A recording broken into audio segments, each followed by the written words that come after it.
अगदी झटपट होणारा अंडा बुर्जी राईस, मग तो शिळा राईस असू दे किंवा मग ताजा राईस आणि त्याच्यापासून हा मस्त असा चमचमीत असा अंडा राईस आणि त्यावर मस्त हे ऑमलेट. तर ही अंडा राईसची रेसिपी कशी बनवायची हे मी तुमच्यावर शेअर करणार आहे. तर हा व्हिडिओ पूर्ण पहा आणि चॅनेलला सबस्क्राईब केलं नसेल तर नक्की सबस्क्राईब करा. नमस्कार, माझ्या चॅनेलवरती तुमचं स्वागत आहे. तर आज ना मी तुम्हाला अंडा भुर्जी राईस बनवून दाखवणार आहे. तर चला तर मग रेसिपीला सुरुवात करूया. तर अंडा बुर्जी राईस बनवण्यासाठी मी आधी भात शिजवून घेणार आहे. तर हा कोलम राईस आहे आणि स्वच्छ धुतला 1-2 वेळा. त्यानंतर जेवढा तांदूळ त्याच्या दुप्पट पाणी टाकलं, चवीप्रमाणे मीठ टाकलं आणि कुकरला 3 शिट्ट्या मी घेतलेल्या आहेत आणि भात मी शिजवून घेतला आहे. तर ही लोखंडाची कढई आहे जी मला फार आवडते. ती मी गरम करायला ठेवली आहे गॅसवरती आणि जो शिजवलेला भात होता ना, तो असा मोकळा करून घेते आहे. तर साहित्य काय काय लागणार आहे, तर 4 अंडी घेतलेली आहेत. 2 ते 3 टोमॅटो घेतलेत, एक मोठा कांदा, कोथिंबीर, हिरवी मिरची, लसूण आणि हे मसाले घेतलेले आहेत. आणि शिजवलेला जो भात आहे ना, तो मी असा मोकळा केला आहे. तर जसे मी इथं कोलम घेतलेला आहे ना तांदूळ, तुम्ही बासमती घ्या किंवा तुमच्या घरामध्ये जे तुम्ही खाता तो घ्या. इंद्रायणीसुद्धा मस्त लागतो.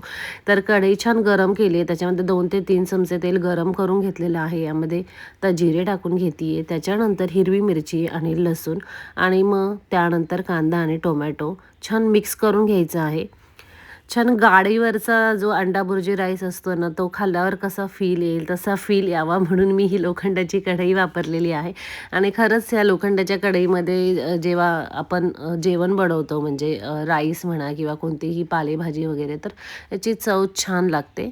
तर आता यामध्ये मी मसाले टाकून घेते. तर इथे ना मी मसाल्यांमध्ये अर्धा चमचा हळद, 1 चमचा धने पावडर, 1 चमचा घरगुती लाल तिखट, 1 चमचा बेडगी मिरची, पाव चमचा मी ना काळी मिरी पावडर घेतलेली आहे, मीठ घेतलेलं आहे चवीप्रमाणे, थोडासा गरम मसाला. तर हे असं सर्व छान मी मिक्स करून घेतलेलं आहे.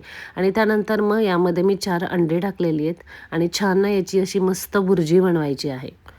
तर ही अशा प्रकारे मस्त बुर्जी बनून झालेली आहे. तर यामध्ये जो शिजवून घेतलेला भात आहे ना, तो टाकून छान व्यवस्थित मिक्स करून घ्यायचा आहे. पूर्ण जो राईस आहे, जो भात आहे, त्याला हा जो पूर्ण बुर्जी म्हणजे बुर्जीचा जो मसाला आहे ना, तो छान लागला पाहिजे.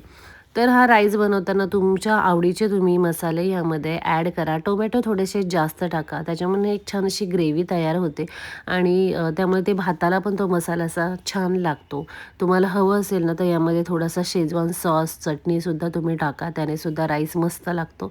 तर छान ना मी भात मिक्स करून घेतलेला आहे. पुढचे 5 मिनिटे मी परतून घेणार आहे. थोडीशी कोथिंबीर टाकली.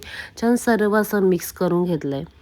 आणि भात तयार आहे म्हणजे अंडा बुर्जी राईस. आणि इथे एक ऑमलेट काढून घेतलं आहे. त्यावरती थोडीशी मिरी पावडर टाकली आहे, चिली फ्लेक्स टाकलं आहे, मीठ थोडंसं त्यावरती असं भुरभुरलेलं आहे आणि ऑमलेट तयार आहे. आणि मस्त हा अंडा बुर्जी राईस तयार आहे. गरम गरम अंडा बुर्जी राईस आणि तो छान असा मी सर्व केला आहे. अगदी मोकळा असा छान असा तो राईस झालेला आहे आणि त्यावरती हे मस्त असं ऑमलेट.